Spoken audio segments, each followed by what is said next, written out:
Okay, so we'll be covering session 10 today.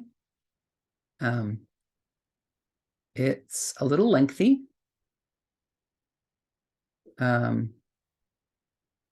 Actually, no, I think I'm going to get confused with the next one. It's not too bad. I think we can get through it.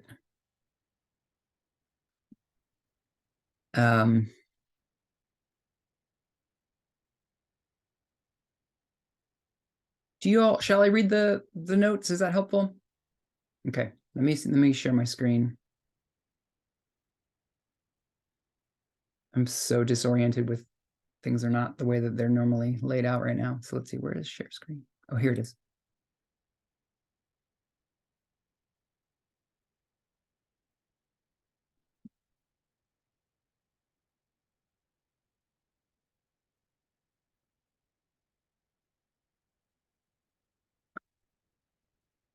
Okay, so session 10 starts off with Maldek history and timeline and the similarity of Maldek to Atlantean culture. There's a negative bias of the majority of the civilization, and it culminated in war that led to planetary destruction. And the knot of fear caused by the destruction and the efforts of Confederation entities to aid in the healing of the Maldek entities. This self-imposed strategy, the self-imposed strategy chosen by the Maldeks for karmic alleviation, and that entailed incarnating into second density ape type bodies on Earth. And then the progress of the Maldek entities in their evolution since transferring to Earth. And then the remaining Maldek entities are one type of Bigfoot. The origins of Earth entities from other planets, and a large number of souls repeating third density. No Maldek entities escaped the knot of fear. And there's a comment on the potential for Earth to experience the same type of destruction as Maldek. And what was the process for post-harvest transfer, or what is the process for post-harvest transfer of souls? Learning while incarnate in third density, and the effect of being conscious of the law of one. Self-responsibility and the doubling effect on evolutionary progress. Exercises to accelerate toward the law of one. And then there's a little discussion on Atlantis, Lemuria, and Mu. And finally, a clarification about the word galaxy versus star system. Yeah. It's a juicy session. Let's jump in. Anybody feel like starting us off for our reading? Sure. Oh, go ahead, Scott. That's not the first time we've done that. Mm-hmm. That's so funny. Okay. Session 10. I am Ra. I greet you in the love and the light of the infinite creator. I communicate now. Questioner. I think it would clarify things for us to go back to the time just before the transfer of souls from Maldek to see how the law of one operated with respect to this transfer and why this was necessary. What happened to Maldek or the people on Maldek to cause them to lose their planet? How long ago did this occur? Ra, I am Ra. The peoples of Maldek had a civilization somewhat similar to that of the societal complex known to you as Atlantis, in that it gained much technological information and used it without care for the preservation of their sphere. Following to a majority extent the complex of thought, ideas, and actions which you may associate with your so-called negative polarity or the service to self. This was, however, for the most part, couched in the sincere belief/thought structure, which seemed to the perception of the mind-body complexes of this sphere to be positive and of service to others. The devastation that racked their biosphere and caused its disintegration resulted from what you call war. The escalation went to the furthest extent of the technology this social complex had at its disposal in the space-time present of the then time. This time was approximately 705,000, 705,000 of your years ago. The cycles had begun much, much earlier upon this sphere due to its relative ability to support the first dimensional life forms at an earlier point in the space-time continuum of your solar system. These entities were so traumatized by this occurrence and that they were in what you may call a social complex knot or tangle of fear. Some of your time passed, no one could reach them, no beings could aid them. Wow, that's intense. Approximately 600,000 of your years ago, the then existing members of the Confederation were able to deploy a social memory complex and untie the knot of fear. The entities were then able to recall that they were conscious. This awareness brought them to the point upon what you would call the lower astral planes, where they could be nurtured until each mind-body-spirit complex was able finally to be healed of this trauma to the extent that each entity was able to examine the distortions it experienced in the previous life illusion complex. After this experience of learned teaching, the group decision was to place upon itself a type of what you may call karma alleviation. For this purpose, they came into incarnation within your planetary sphere in what were not acceptable human forms. This, then, they have been experiencing until the distortions of destruction are replaced by distortion towards the desire for a self, for a less distorted vision of service to others.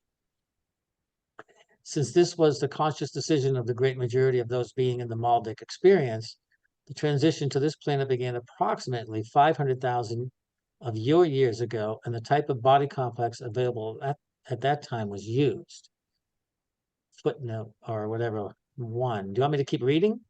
The footnote says the dates given in this answer seem to conflict with those given in session 21. Mm-hmm. Yeah, you can keep reading, Scott. That'd be great. Questioner, was the body complex available at that time what we refer to as the ape type? Ra, that is correct. Questioner, and have any of the Maldek entities transformed now? Are they now still second density, or are they becoming some third density planet now? Ra, the consciousness of these entities has always been third density. The alleviation mechanism was designed by the placement of this consciousness in second dimensional physical chemical complexes, which are not able to be dexterous or manipulative to the extent which is appropriate to the workings of the third density distortions of the mind complex. Questioner, well, have any of these entities moved on now, made, shall we say, graduation at the end of 75,000 year cycle and gotten out of the second density body into the third density type body? I am Ra. Many of these entities were able to remove the accumulation of what you call karma, thus being able to accept a third density cycle within a third density body. Most of those beings so succeeding have incarnated elsewhere in the creation for the succeeding cycle in third density. As this planet reached third density, some few of these entities became able to join the vibration of this sphere in the third density form. There remain a few who have not yet alleviated, through the mind-body-spirit coordination and distortions, the previous action taken by them. Therefore, they remain. Are these the Bigfoot you spoke of? I am Ra. These are one type of Bigfoot. Questioner. Then our present race is formed of a few who originally came from Maldek and quite a few who came from Mars. Are there entities here from other places? Ra. I am Ra.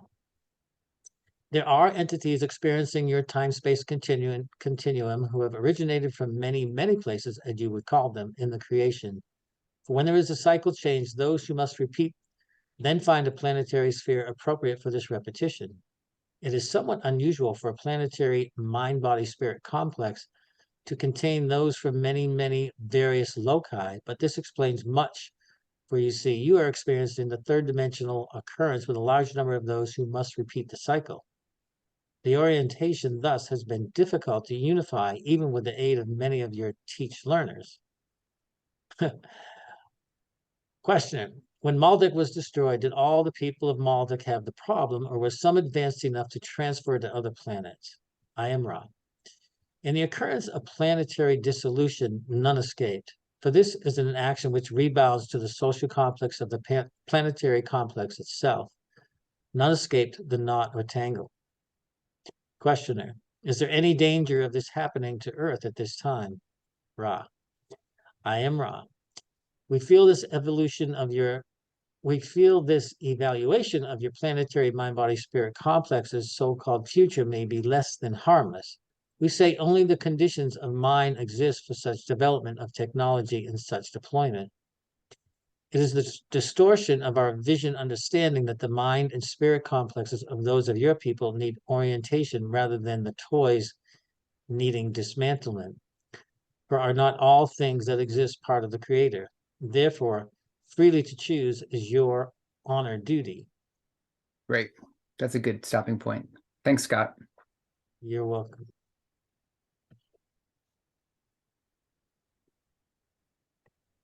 There's a lot of things there that seem really interesting to explore. BJ? Two things stood out to me. One, in 10.6, in the middle of that paragraph of Ra, they say it is somewhat unusual for a planetary mind-body-spirit complex to contain those from many, many various loci, or loci, I don't know how you say that. But that's an interesting concept. Like, there's a planetary mind-body-spirit complex, even though they're talking about various entities. Okay, so that's interesting. And then the other thing that really stood out to me was 10.3, where they were talking about second dimensional physical chemical complex for third density beings. So that stood out to me too, like, okay, second dimensional, but third density. Yeah. Do you want to dive into those now, or are you just bookmarking them, or? I'm just mentioning them. They were both interesting to me. I'm interested to see where other people's interests go to.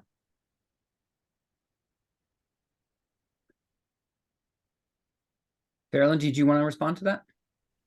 I have an interest in one thing I heard. Can I say that?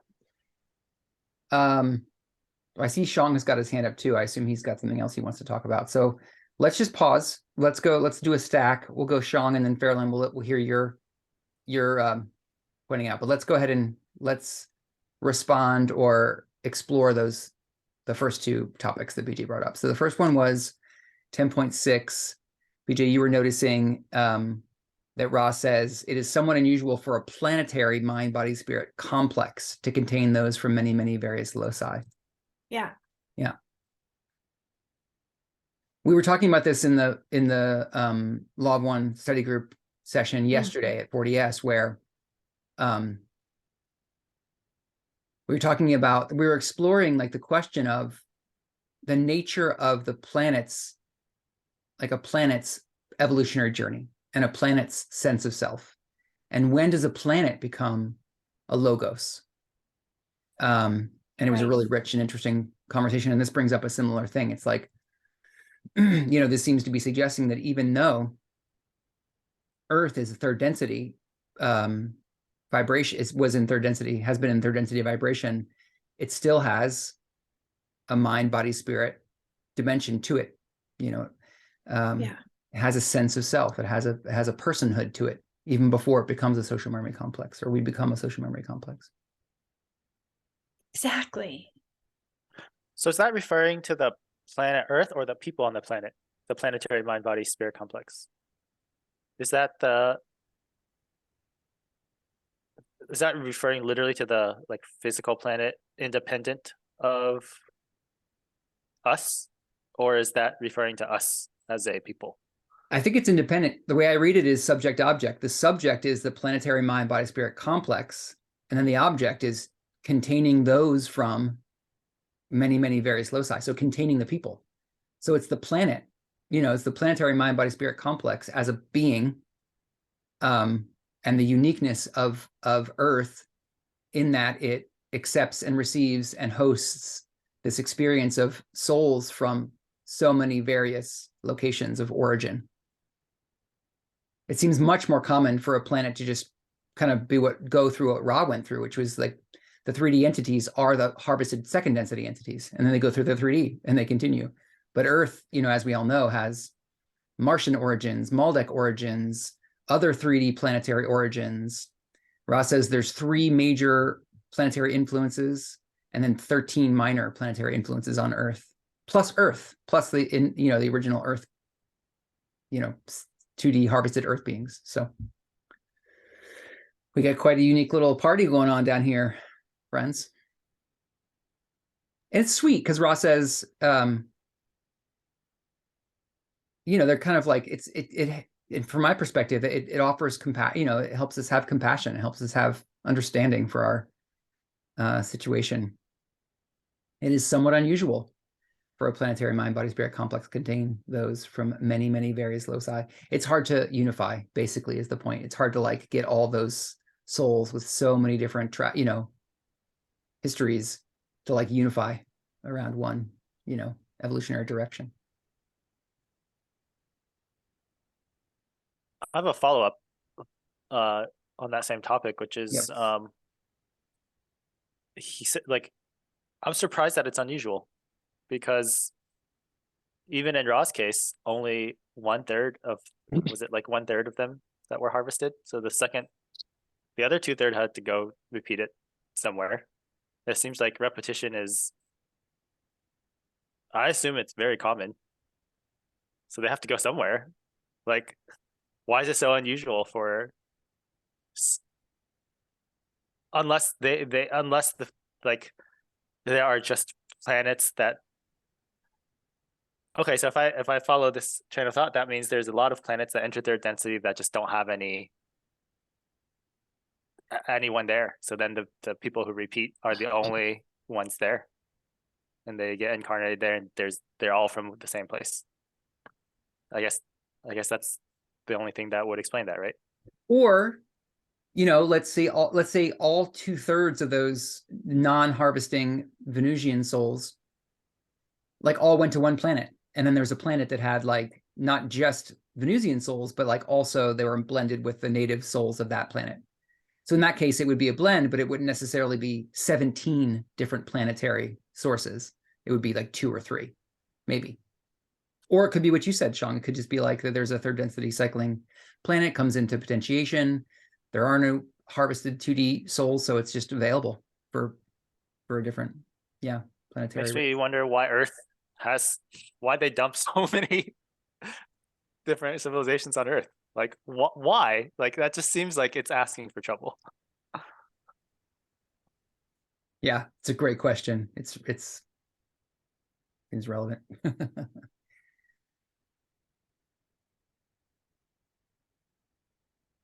Kent? Yeah, so there are origin stories among several peoples of the Earth about having been brought here from other planets. Like several Native American tribes have origin stories about having been brought to Earth by the spider people, as they call them, and then originally brought to some underground localities and then emerging from the underground, but having been brought to Earth by the spider people. And the Chinese were for a long time known as the Celestials, implying that they came from the sky. And yeah, I'd be interested in hearing if anybody has any thoughts on where they might have come from. I think the Native Americans might have come from, was it Deneb? It's called. Is that the right name? Deneb? Yeah. Yep. The Chinese, I don't have any theory on where they might have come from. So yeah, interested to hear if anybody has any theories. Yeah, the Cherokees say they're from the Pleiades. Oh, they do? Okay. Oh yeah. Well, And we don't, where's that? people in Where's Bali- Deneb? Yeah. Yeah, right, okay. Bali say they're from the Pleiades. Right. Africans are from the Sirius Dog Star. There's all kinds of places to Right. come. Right. There are some, I don't actually have any names, but I know that there are some, ET researchers who have strong connection, either channeling connections or just remembrance from their origins, who do like surveys of ET races. There's like some books out there that like, that list all the ET races, and I don't know if there's a resource that that maps like the Earth, you know, races and the ET races, but there's some, I've seen there's some, you know, there's folks who are doing that work. Any other comments regarding this topic? Its origins, mixed origins. Okay. And then the other thing, BJ, you had bookmarked was 10.3. 10.3, second dimensional, whatever that was, second dimensional physical chemical complexes. Yeah. I don't necessarily need discussion about it, but it's just interesting to me, the specific difference between a third density, you know, consciousness and a second dimensional physical complex. Mm-hmm. So Rod does use the terms density and dimension interchangeably sometimes. So I think here, and I'm you know, happy to hear from anyone else if they think differently. I think they're just talking about second density bodies. So third density entities incarnating into second density bodies. They designed that themselves. They came up with a karmic alleviation program to help them have a context to contemplate what happened and work through that. So my question to y'all is, what do you all think? Like, how does that help? How does that design for a program of karmic alleviation work? Like, why would that be helpful? Any thoughts? Just limits your capabilities, right? Like it limits the amount of destructiveness you can do. Like if you know it's like taking away the knife from the kids until they can play with blocks. Yeah. I have a thought on that. Yeah. Yeah.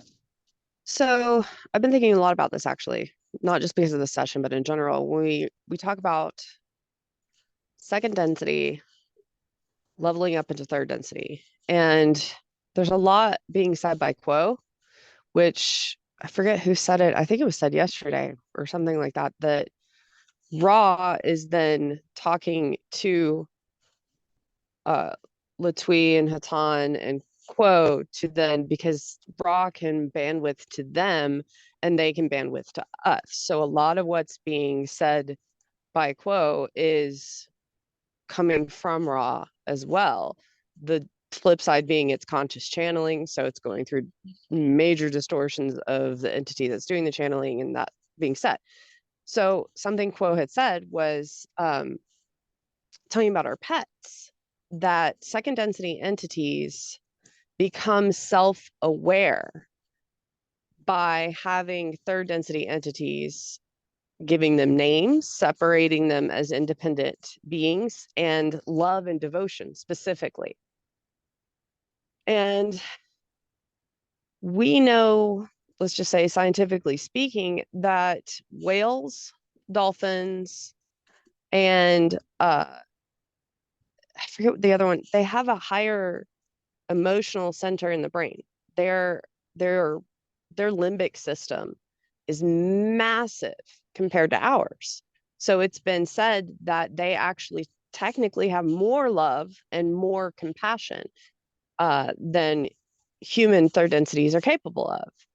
I also see this in wolf packs. They mourn, you know, and elephants mourn the loss. They rub the bones with their trunks of ancestors that have passed. There are very human-like awarenesses that they have of love. And my theorizing is that certain, because elephants have the herds, the water ones have pods, and wolves have packs, and they're very human-like in their love and devotion and caring for each other. And when we take, let's say wolves have, you know, evolved into pet dogs, which are completely mostly dependent upon us, and vice versa. So we've given them names. You look into your pet's eyes and they are loving you. You know that there is love and devotion there. So my theory is that a third density entity may have really messed up and want to karmically go back and learn to work as a pack, learn to have dependence for survival, and or learn to be someone's pet and give that devotion up. That may not be coming out really clear, but there's something in there that's been niggling at me for a long time with that. And Quo even talked about plants. When we adore and love a plant, it feels our love and can reciprocate in its purpose in chemically shifting towards, like, the vegetables that we plant. If they can, you put the seeds under your tongue and they will chemically biologically grow to match your chemical needs. And this is all like, this is used to be metaphysics, which is now proven science, so that's my take on how they could, why an entity or complexes may choose to incarnate lower, go into second density to relearn some of the basics and try again as we level up into third.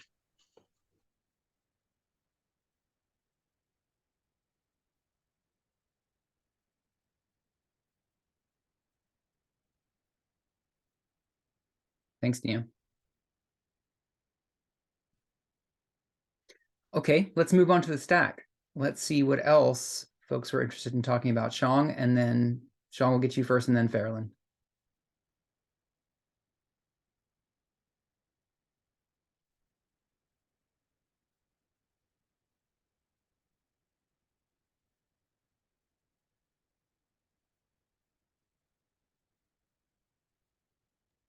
Shang, Oh, you're muted. You're muted. Sorry. Okay, I have a question and a comment. The question is on 10.1. Ra says that the people of Maldek had negative polarity thoughts that they thought were positive. Like, how does that work? Like, I'm serving others by destroying the enemy? Is that what it is? Is like, what's an example of a negative thought that they sincerely thought is positive? Yeah. Let's go Rachel, like a few and then people. Kent, and then BJ. Yeah. You're muted, Rachel. Thank you. Sorry. Yeah, it's one of those calls for us, I guess. Totally. I can't remember if it was Ra or Quo, but one of them had mentioned that Hitler did not polarize negatively because his intention was that he really believed that what he was doing was serving his people. And so of all the heinous acts that happened as a result of his leadership and manipulation, he still didn't polarize negatively because he believed. And I think that is, it's actually in meditation, something that I meditate on quite often, is the willingness and ability for somebody to harm another because they believe that it's serving themselves or serving the group that they feel loyal to. So I just think that it's a part of the veil of confusion in a sense. I don't know if the veil was on Maldek or not, but I think that there are many subtle ways that people might serve themselves. I even think of, our own culture and especially the West and our drive for innovation. And we really, well, I'm not speaking on specifically like individuals, but there's this sense of continually innovating and technologically advancing, and that is a service to humanity and will serve all humans, but the potential for that being misused or the various ways that it harms the planet and people. For example, the cobalt mining slavery industry, you know, is powering all of our phones, all of our laptops, all of our electric vehicles. And that's totally destroying, you know, we're enslaving people and we're harming the planet, but we feel like we're participating in this advanced innovative technology that's serving people in other ways. So I think that it's one of those kind of situations where it's easy to fool ourselves into thinking that we're doing the right thing and that we're being of service to others if we may not necessarily be. Yeah, great points, Rachel. Thank you. Kent?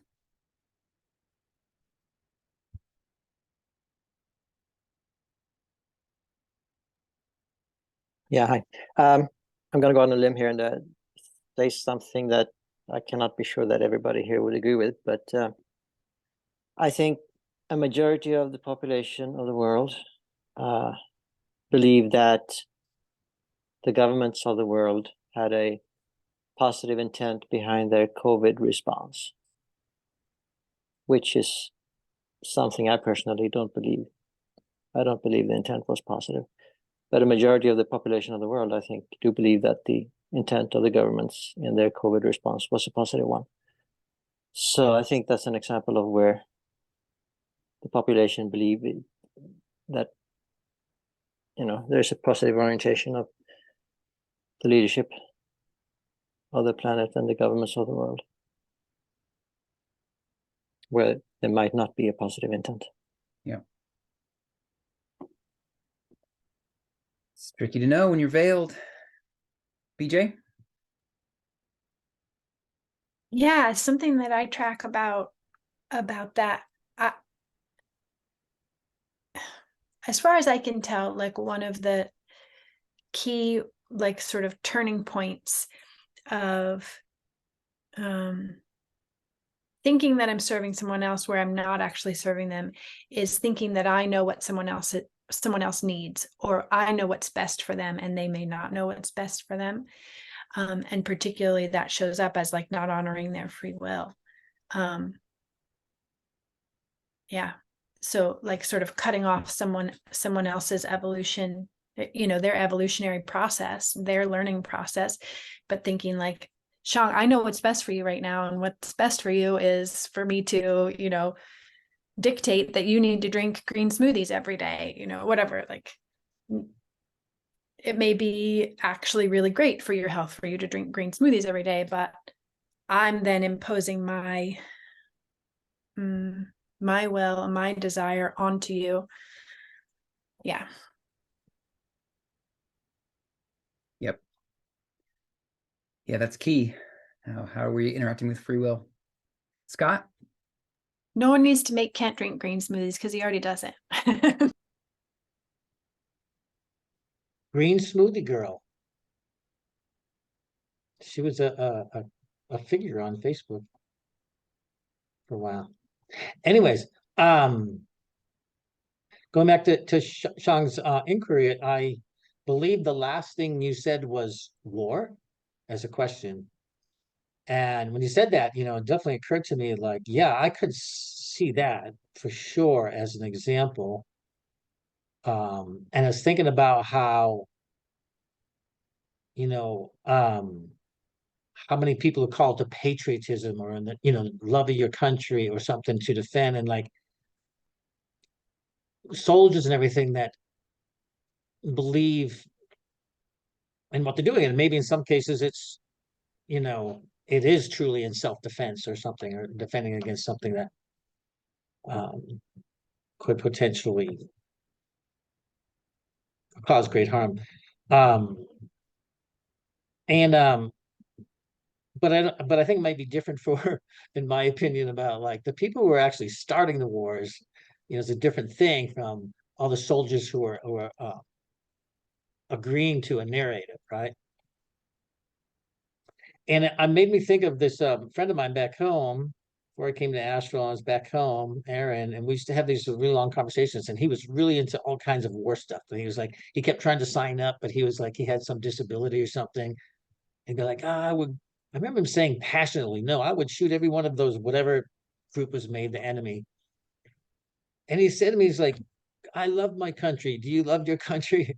And I was like, I don't even know what that means. Like, what does that mean? Does that mean do you love every single person that's a United States citizen or whatever you want to call it? And like, and I'm saying to him, like, I can't say that I do because I'm not a patriot like that. And what does that mean that you draw a boundary around something, call it your country, you love that, but then love stops there?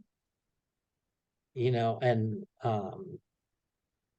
anyways, it was an interesting conversation, but I can imagine, and in the inquiry of this question, that being people really believing, that they're defending their country, but yet think about like dropping an atom bomb on Nagasaki or Hiroshima or something. Is that it? I can imagine that being an example that so many people like must have believed, or the person who flew the plane, that they were doing the right thing. In my mind, I'm just like, I don't like to pass judgment, but I just believe that my thing is like, I think peace is more important, and I'd rather be a peacekeeper. And like, we need to have more peacemakers in the world. Anyways, that's my 2 cents. Mm-hmm. Thanks, Scott. I want to add one brief comment, and then let's move on to Farrellyn's point. There's a trope that shows up in Hollywood movies so much, I think, that illustrates my thinking on how could a social memory complex, or how could a people of a nation or whatever act in a way that is negative but they think is positive. And it's like, if I'm in control, if I have ultimate control over everything, there'll be peace. I will bring peace to the world because I'm going to control everybody. And I think it's real. I think that's a real, like, people get an idea like, oh, I know what's best. I know how to keep peace. I'm going to show you. And, it's a really common, sort of like trope that shows up in movies. And, maybe that was going on. And then, sorry, I'm going to squeeze the second one in, which is like the nature of the heart. Like Rachel's point about Hitler. Like, Hitler's heart, I think, was open and not closed. And that's why, even though we see him as such a negative figure, he didn't graduate, on the negative path, because that's all about closing the heart and really only having care for the self. But Hitler seems to have had care for his country, care for his, he was really trying to help the social complex by weeding out the, whatever his concept of what was going to be helpful. So, yeah. Okay, Farrellyn, what did you want to talk about? Well, here's Bigfoot, everyone. Just keeping my cup warm. It's cup keeper warm. I was interested in the fact that I hear Ross saying this is 10.3. I better put my glasses on. Let's see. Is there any danger of this calamity happening to Earth at this time? 10.8. Yeah. So I was interested in Ra's response as saying, we feel this evaluation of your planetary's so-called future may be less than harmless. So we can speak on this. We say only that it could happen, in the sense of technology and its deployment. You guys could go in that direction. And then they speak of their vision. It's the distortion of our vision / understanding. So they're approaching this, I don't know what they see Earth as, a project. And what we might conclude is that you're people that need orientation, rather than the toys being taken away from you. Need orientation. So that is like, they really are involving themselves. And of course, it's freely your choice and honor and duty. So I'm interested in that aspect of Ra, that is involving themselves. And I haven't concluded for myself that Ra is the only influence on planet Earth and its evolution of species. I don't think they're the only entity guiding our development. And I'm wondering if that is presupposed in this study, or where people are at with that.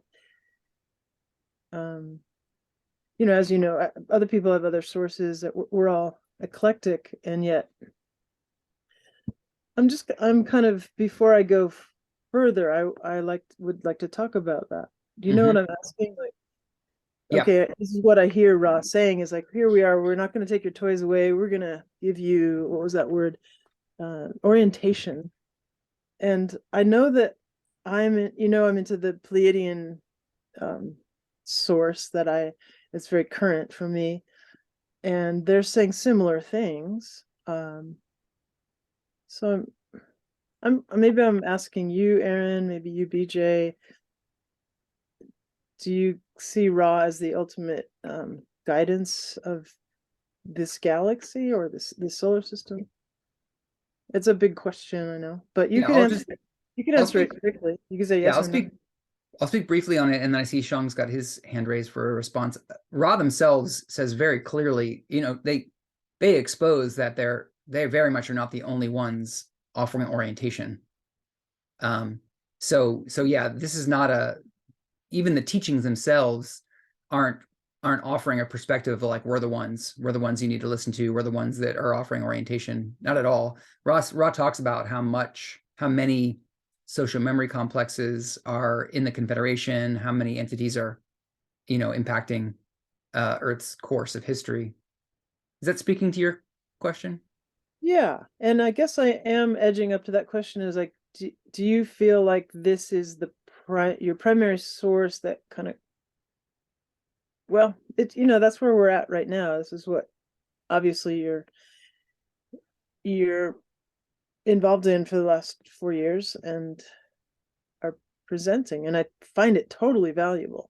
It's more like, I just have this mind that tries to go big as possible to orient everything and like check it out, like what else is going on, okay, back to the study, and then I can accept it more completely without like, well, what about this, so I think you did answer my question of how Ra see themselves, and that's all I wanted to check in on, I think. Cool. Thank you. Yeah, totally. Yeah, Shang, what did you want to say? Well, to add on to what you said, Aaron, I think there's a lot of sources of information, but I think two things that make the Ra contact unique for me. One is Ra is a 6th density source of information, which is, I'm not an expert, but my impression is that is higher than a lot of the densities that from other sources. Not as, I feel like there are plenty of channelings that say like 9th density collective, because they use a different system, and I think that's at the same level. So I imagine like there's a source that channels a 9th density Pleiadian collective, which I think is a similar level of consciousness as Ra, because they use a 1 to 12 scale, and Ra uses 1 to 7 and 1 to 8. So I think the higher they have a not necessarily like better perspective, but a more a bigger perspective on things. So that's the first thing that makes it unique. And the second thing that makes it unique is that I think this is one of the least distorted sources of information, because it is not a conscious channeling. There's a lot of sources of conscious channeling that it's just because it's not channeled through someone's actual biases, and they're not confusing it with their own thoughts. There's a higher degree of precision, I think. So those are the only two. Yeah, I mean, I'm sure there are other really good sources of information out there, but those two make, I think, make the source of information like quite valuable. That's really cool. Can I respond to that really quickly? Mhm. Because Sure. it concludes the query of the Pleiadian sources that I'm looking at are, for the last 4 years, are their own beings. And thanks for reminding me. They say they're coming from 5th, 6th density. So I appreciate the larger perspective of a collective like Ra. And what is valuable to me is that they are kind of bridging the gap between the human level experience and they're kind of boots on the ground. They are actually been on the ground and interacting as humans, but as them. So anyway, without tripping out on that, I will probably keep referring to them because I find it hugely valuable. And like I was saying to you, Aaron, their value is in bridging a gap between human level and the raw level, because they fill in a lot of information, a lot of they're closer in, and they have an emotional kind of investment in the earth. So that's really helpful to me. That's Yeah, to totally. get And ingredients, and they're present now, and they're channeling now, and they've got their own YouTube channels. It's pretty interesting because they're using our technology. So that's just cool to me. And thank you for reminding me that yes, they are 5th, 6th density, and Ra is a higher perspective or greater perspective. Cool. yeah, thanks, Farrellyn. It's a really great question. I really appreciate the question a lot because it gives us the opportunity to reflect on, like, of course, we all value Ra's perspective. That's why we're here. And it's so important that we don't just automatically turn them into like an infallible source. Like this is not dogma. This is not, we're not trying to create them into our guru or whatever. And it's important to say that. It's important to ask, and it's important to say that. And I want to encourage you, Farrellyn. I really appreciate your source that you're talking about. And, to the degree that you're inspired, I'd love for you to continue to share things on the Telegram. Specifically, if you can, talk about how it touches you, you know what I mean? And like, and maybe even connect it to other things we're studying. But I'm excited for you to continue to share that source that you're talking about. I'll be very, very careful and judicious, about when and how, because only if it kind of coincides with what we're doing and accentuates it. Thank you. Cool. Okay, Shang and then Rachel. So you were talking about 10.8. Has anyone else read channeled sources that said like, hey, we're gonna make sure Earth isn't gonna go into nuclear annihilation? And that's why. No? Okay. I have, yeah. I've read sources that are like, hey, Maldek happened. We experienced it. We don't want that to happen again. I've heard reports of UFOs actually disarming nukes. Yep. And in a sense, so there's one is, I guess this is two thoughts. One is like with 10.8 of like, is there any danger of this happening to Earth at this time? I wonder if the answer is no, because like there are ETs that are going to prevent that from happening. And two, if Ra is basically saying like, we disagree with those ETs that are disarming it, because in our view, we don't care about the toys being disarmed. It's your social memory complex that needs to be fixed. I don't know. That's just. I don't know if I'm not really sure what's going on. I don't know if they're saying we don't care about the toys being dismantled. They may say what we're doing is this. Other cosmic entities might be their job to dismantle the toys. Oh yeah, that makes sense. Yeah. And one of the things one of the things I take about that is that, okay, so let's pretend like for a moment that they could or were interested in removing all the destructive capabilities that exist, like all the nuclear arsenal, let's just say. It would just be it would be insignificant in the course of time without a reorientation of the planetary mind, body, spirit, the planetary mind. it'll just get repeated. We'll just build up the armaments again. So I think that's where they're coming from. It's like, it doesn't matter. We could potentially focus on trying to like get rid of all the weaponry or whatever, but without the philosophy and the sort of mental spiritual seeking, it would have almost no effect in the long run. I think they think we're ready for their orientation. They've already dismantled, they've already intervened, not they, but we've been intervened with, but I think we're also ready, to reorient. Okay, Rachel. Yeah. I wanted to respond to Farrellyn's original inquiry, but I also will add the caveat that I may have misunderstood the question that she was asking. So if this answer doesn't feel like it fits the question, just leave it, let it go. And what Shang just said actually kind of was a good segue. I just wanted to share my perspective of what Ross says in this subject in 10.8 when they say it is the distortion of our vision, understanding that the mind and spirit complexes of those of your people need orientation rather than the toys needing dismantlement. I didn't get any sense that Ra was implying that they were the ones that were orientating us or dismantling anything.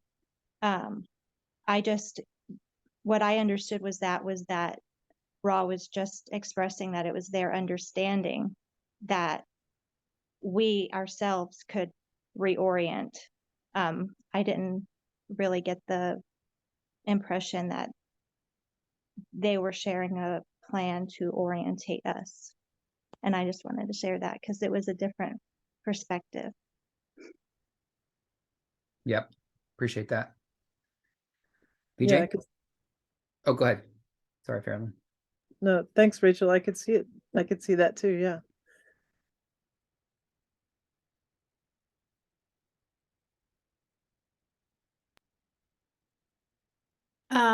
Yeah, I just wanted to chime in about the dismantling the toys piece too, that I don't necessarily take that Ra saying, I take it to mean like they're saying one strategy is more important than the other, not that they wouldn't intervene if it was needed. I don't know whether they would or not. I'm not trying to say that I think that they would, but I didn't personally take that to mean that they are not ever going to intervene or that they wouldn't do that. Yeah, that's my perspective. And like, for instance, as a parent, like Aaron and I have talked sometimes about like a strategy of parenting is like sometimes you just want to like bubble wrap your baby so they can't hurt themselves at all. But then like this is a evolution game and they've got to, learn how to not fall over on their own. And, it's not supportive to bubble wrap your baby. So anyway. But then sometimes like, oh, the baby's about to fall down the stairs, we'll catch them, like don't keep them from doing anything that would hurt them, but sometimes they're about to do something, catch them. Yeah. Just a thought. Thanks, BJ. Nia? My thought was on the toys to dismantle as well. However, I took it completely differently.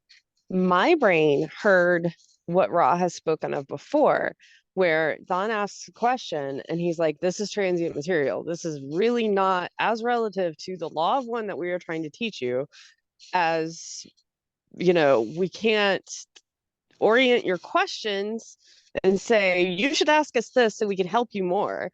But Don gets, like most of us third density humans, especially in our culture, we're like, I thought of toys as toys of the mind. Like we get fixated on an idea and it's like a dog with a bone where we just really want to like, like where Ra was like, it really is pretty irrelevant. The number of, I think was it session 8, where he was talking about the governments and the crafts, and Don was like, this is just mind-blowing, and Ra's like, dude, it's really not that important. What we're here to teach you is the law of one itself. You are one with the creator. This is what you need to focus on, not what your government's up to, not the nuclear weapons, not this, not that. So my brain took it as, and I'm not saying I'm right, but this is just how I interpreted it when he was talking about the toys to dismantle, was our brain trying to figure out all the specifics and nuances of those type things. And it's like, that's not what Ra is trying to teach us. However, he is humoring our third density human brains with some answers, as long as he feels that it's not disruptive or harmful. And that's when he's like, scanning, yeah, if we give you the answer to this, it's going to have a large impact. And that's not harmless information. So again, not knowing that I'm right, but just I've read this several times now, and every single time I'm like, I think he's talking about the mental toys of just chewing on an idea, because we do get, paradigm shifting information here about our government. For some people, that's completely new and disorienting and just groundbreaking, as in like the ground drops out from under you, and is very hard for people initially coming into that information to have to shift everything about how we've been raised, brought up, and taught in our culture. But I think, and me, back to the biological primal human component here, like our brains get patterned as a biological unit via culture and what we're taught. And so it's literally headache inducing to try to create new neural pathways of understanding that something that we grew up in our entire lives as being thought of as truth, even if we were questioning it. I've questioned things. I was the kid that got kicked out of Sunday school because I questioned too much. Like, even those of us that have always been seekers, even those of us that have always questioned and or knew, we hear new information, and again, it's like the rug's been pulled out from under us, and our brains need new neural wired, new pathways. And so that becomes a very real, it's not just thoughts and perspectives. Our patternings are very physiological within the allowance of neural plasticity. So depending on who you are and what age you are coming into this information, it's definitely our human brain toys to chew on these things. So that's how I took it anyway. Cool. Scott, what you got? Yeah, I just wanted to respond to Sean's question of, has anyone heard of any other planetary civilizations interceding? I guess I'm kind of paraphrasing it. And yes, I have, and it was some years ago. It was a Palladian source. I don't remember if it was Barbara Marciniak's Bringers of the Dawn, but it might have been this documentary film, just simply titled Billy Meyer. Has anybody ever seen that? Is anybody familiar with that? It's pretty interesting. You are, Fairlyn? Yeah. This guy, he's from somewhere in Scandinavia, I forget. And he has some, like dreams or something as he's young and things, but then he's kind of like moved and called to, he grows up in the country, but he's actually adult at this point, and he's moved to go walking, like out in the pastures or something, and then into a glade in the forest or somewhere, and there's a ship there, and the Palladian, they take him on board. I'm kind of like giving the short story. It's a fascinating story, and they tell him the whole story of his life, which later he says he regrets because they told him when he was going to meet this woman in India or something, or his trip in India, and then who he's going to marry and all this stuff. But anyways, there's if it's that source, they tell of a great war. It might have even involved more than one planet, but at least one where it was like on the verge of nuclear disaster, and they went in and interceded and stopped that from happening. So I'd say at least from that source, whichever source that was, there's if it's true, I'm assuming it's true. That has happened before, apparently, according to them. And that's what I wanted to say. Yeah. The Billy Meyer contact, because it does come up in the raw material. You could pop that if you know it, or if you remember it now or later, you could share that movie. That'd be interesting for some folks. I'd be interested to know what movie that is. Scott. Yeah, like put the link in the chat. Yeah, in the chat. Okay. Or on Telegram, whatever. I was thinking that already. Yeah. Cool. And then I wanted to, so we're going to split this session. We're obviously not going to finish today, so we'll split the session. We'll continue on session 10 next week because we only have 15 minutes left. We obviously won't get through it all. I wanted to say one thing, and then let's keep reading a little bit. Just wanted to follow up on. So Sean, you were responding to Farrellyn's question about like where do we place raw, this raw material versus other material, and it does get tricky sometimes because I've noticed the same thing that you mentioned, Sean, that there's different counting systems, and what dimension are you from, and different people count it different ways. But without the counting, just looking at the sort of qualitative experience of where's Ra is at, they're almost finished with sixth density. They're very, very close. Like in the proportion of how long sixth density is, they're just right at the end of finishing sixth density. And in seventh density, Ra says that we turn away from the creation. So we turn away from the manifest, reality and forms, and we turn towards God. We turn towards infinity, towards forever. And in seventh density, the way I understand it, there aren't seventh density entities channeling, offering channels. There aren't seventh density entities going off and doing missions. They're done with their work that are like interacting with the octave. At that point, they're like sliding back into infinity. And so Ra's basically is far along as you can get in the octave and still be involved in the octave. And that's pretty, that's saying something, So most of the channeled sources are coming from fourth and fifth, and Ra is not only in sixth, but almost at the end. So for me, it's like, personally, I take Ra as a touchstone. I don't take Ra as like infallible, but as I travel through other material, I trust Ra's perspective a lot. And I take it as sort of like the secret decoder ring through which a lot of other things tend to get situated or seated. So anyway, I just wanted to share that. Scott, is your hand still up for commenting now, or are you good? Okay, good. All right, let's read maybe one or two more, and then discuss before we close out. So we left off at I think we're at 10.10. Let's have someone, BJ, you were willing to read before. Do you want to read a couple?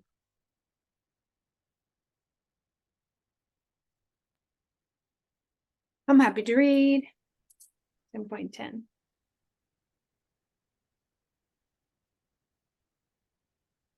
Aren't we on 10.9? Yeah, I think so. Oh, sorry. Yeah, maybe that's right. Thanks, Farrellyn. When a graduation occurs and an entity or entities move at the end of a cycle from one planet to another, by what means do they go from one planet to the other? I am Ra. In the scheme of the Creator, the first step of the mind-body-spirit totality beingness is to place its mind-body-spirit complex distortion in the proper place of love light. This is done to ensure proper healing of the complex and eventual attunement with the total beingness complex. This takes a variable length of your time-space. After this is accomplished, the experience of the cycle is dissolved and filtered until only the distillation of distortions in its pure form remains. At this time, the harvested mind-body-spirit totality beingness evaluates the density needs of its beingness and chooses the more appropriate new environment for either a repetition of the cycle or a moving forward into the next cycle. This is the manner of the harvesting, guarded and watched over by many. Questioner: when the entity is moved from one planet to the next, is he moved in thought or in a vehicle? I am Ra. The mind-body-spirit totality beingness is one with the Creator. There is no time-space distortion. Therefore, it is a matter of thinking the proper locus in the infinite array of time-spaces. Questioner: while an entity I think is... that's a good Okay. stopping point. Yep. The next one gets into a new topic. So let's just discuss let's just discuss this. Yeah, any questions about that? Does it make sense? It's a little high, right? It's a little heady. I love the language. Sometimes the language is just like, even if I can't cognitively figure out exactly what they're saying, it's just something beautiful about it.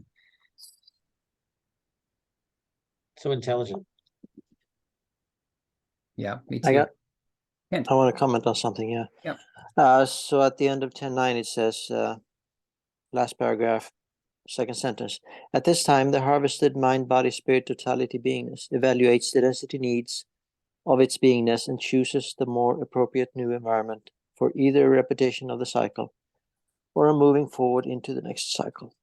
So yeah, that struck me. I was very happy to read that, because that tells me that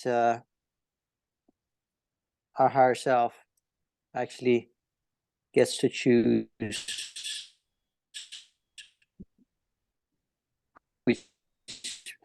if we have to repeat 30, our higher self has to say no matter where we get to go next.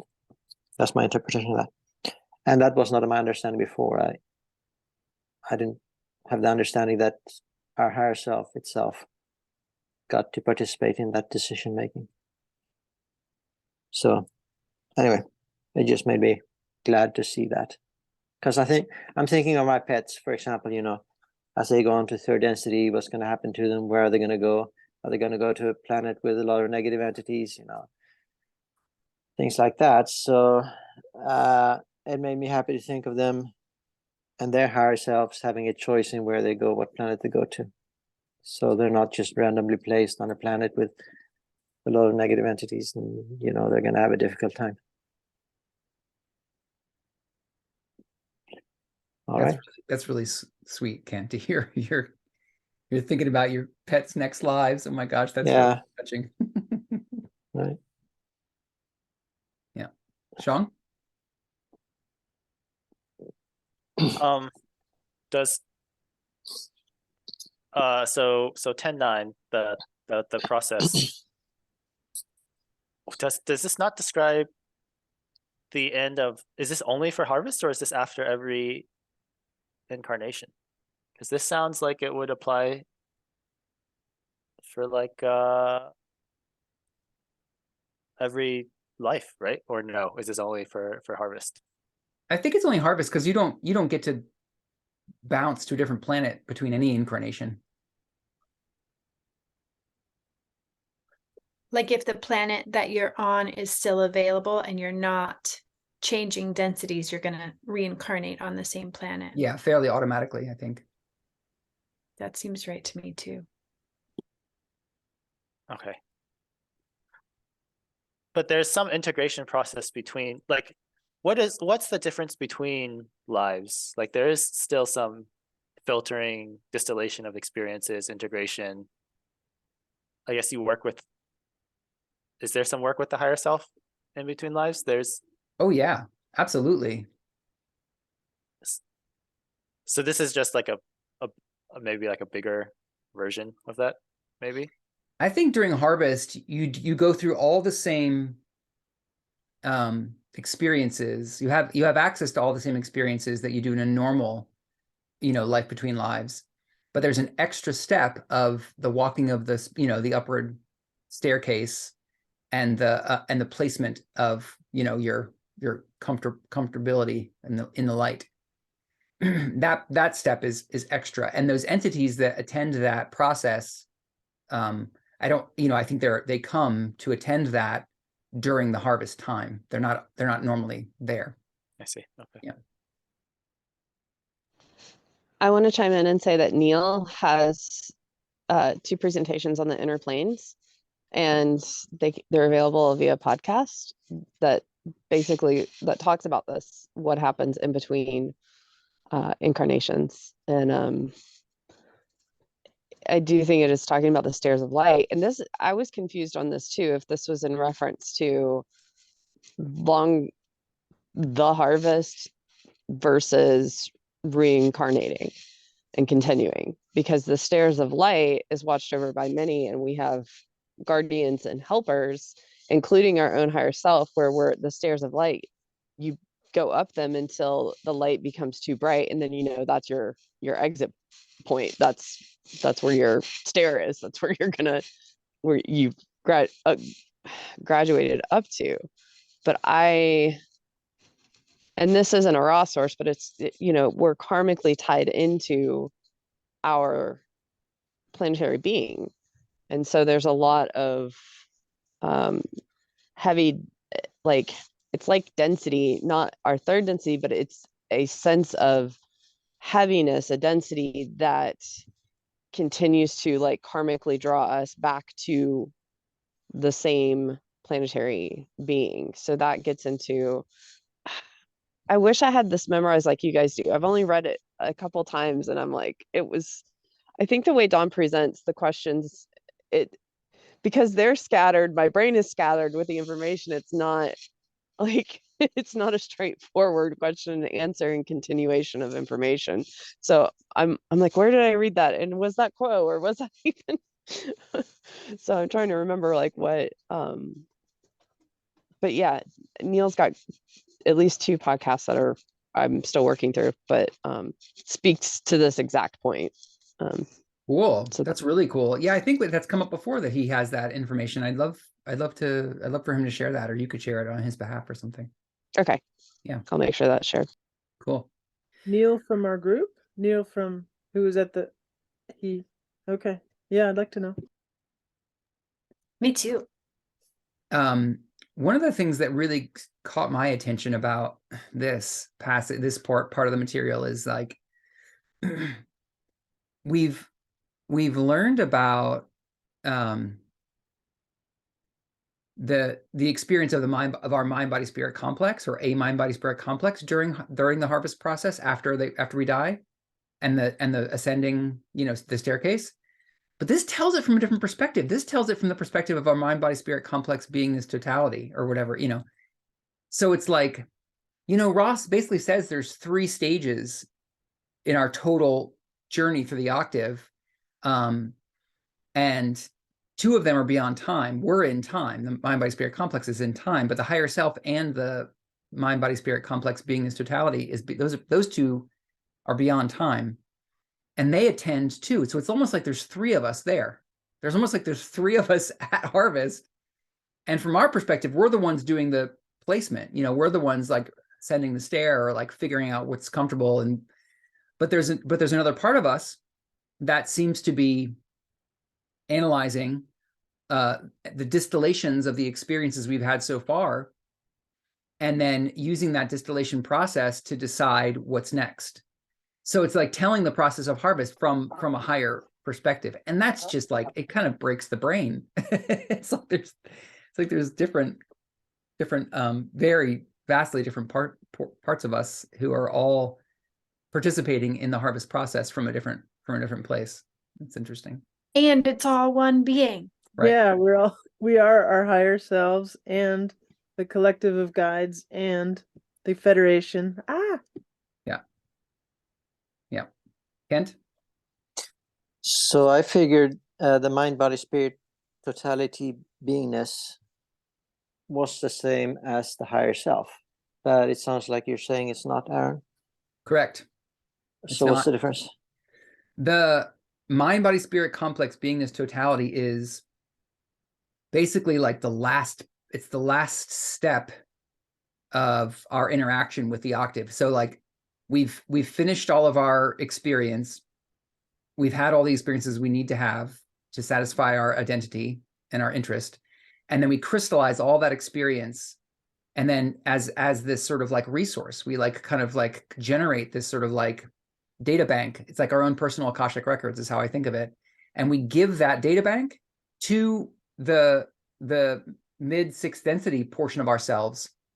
And then the mid 6th density portion of ourselves uses that data bank, which has more information in it than they possess. And they use that data bank to serve all previous versions of ourselves. So there's the mind body spirit complex, which persists. It forms in 3rd density, and it persists through mid 6th. And at mid-6th, once we've like, I'm not sure what makes the threshold, but we go through some initiation where we become available to be a guide for ourselves. Like we're balanced enough and we're beyond the polarities, and then we're ready to like be of service to become kind of like a spirit guide for ourselves, for our previous versions. And then we turn towards our future self to receive this gift of everything that we can ever do, and use that data bank to be the guide that then turns backwards and serves the previous versions of ourselves. What? You said that so well, Aaron. Thank you for distilling that. That's been something I've been meditating on lately too, where I'm like, wait, so and then the woo. Yeah.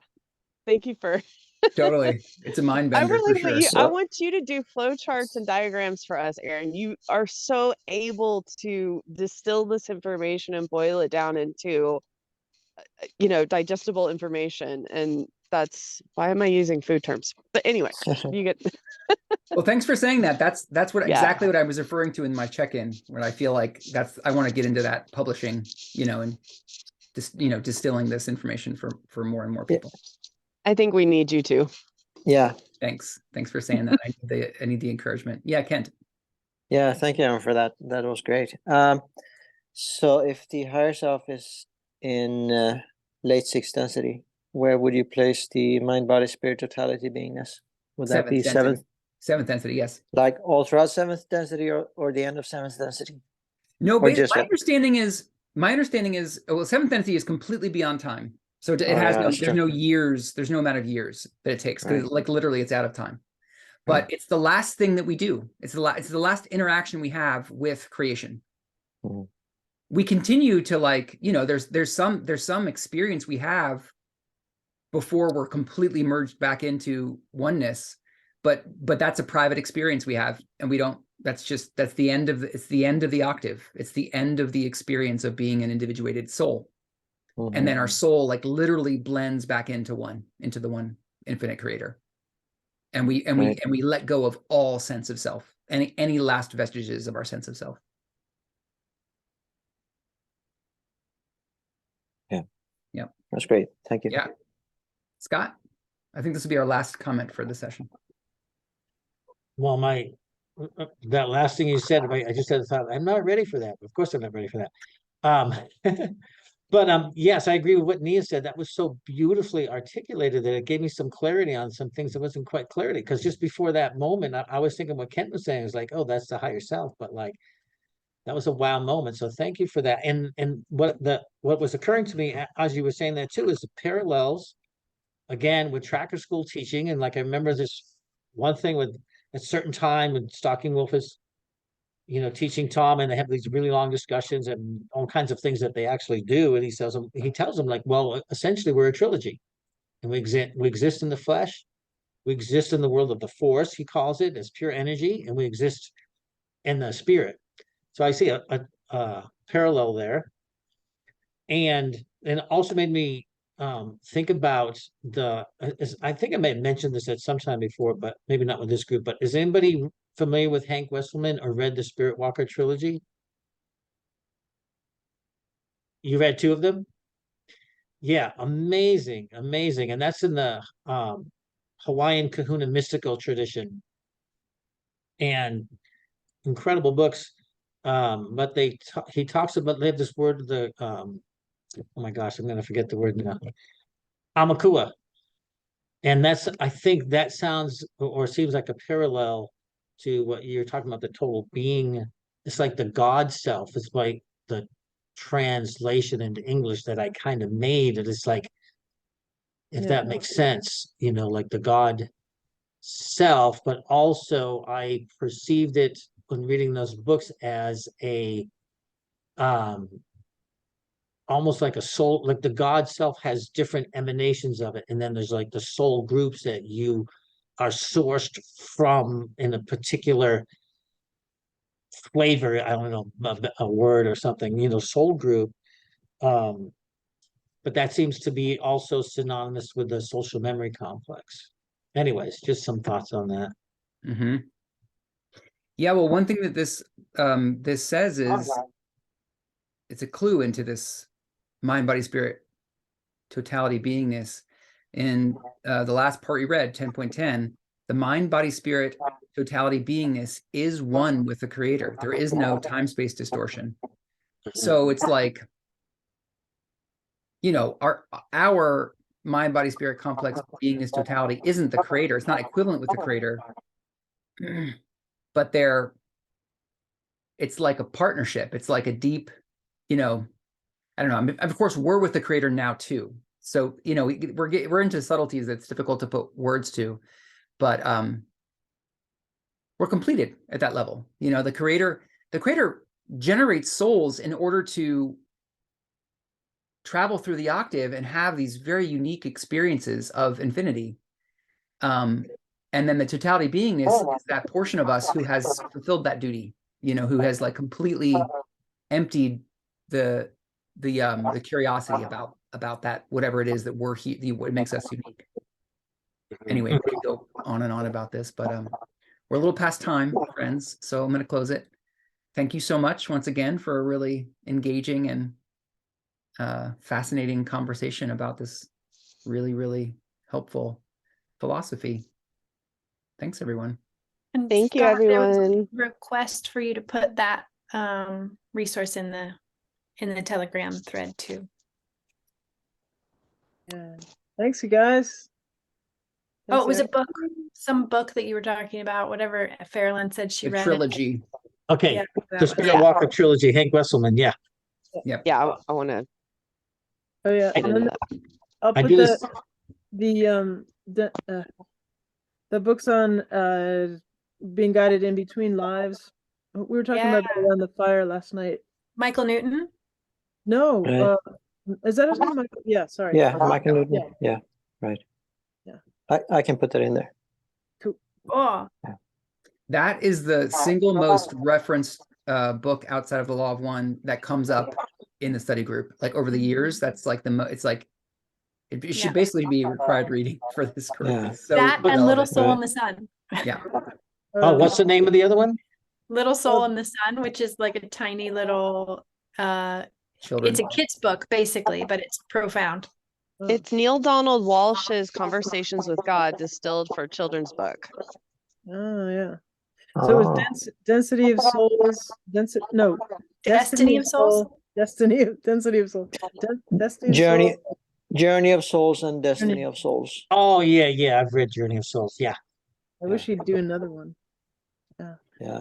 We just don't want to stop this. I know, I'm noticing the same thing. Y'all are so sweet. Everyone's just sticking around. I just wanted to Thank say you thank all. you for extending our session too, Aaron. I like being free to discuss. I feel like I get more because I can read the book on my own all day long, which I have. And I was very confused. And this communing with each other on Luna, stop eating me. Sorry. I appreciate you extending the sessions rather than sticking to the itinerary. So thank you for that. Mhm. And Yeah. thank you, everybody. Love y'all. Bye. Thank you. Mwah. Love you. Love you all. Good one. Bye. See you next week.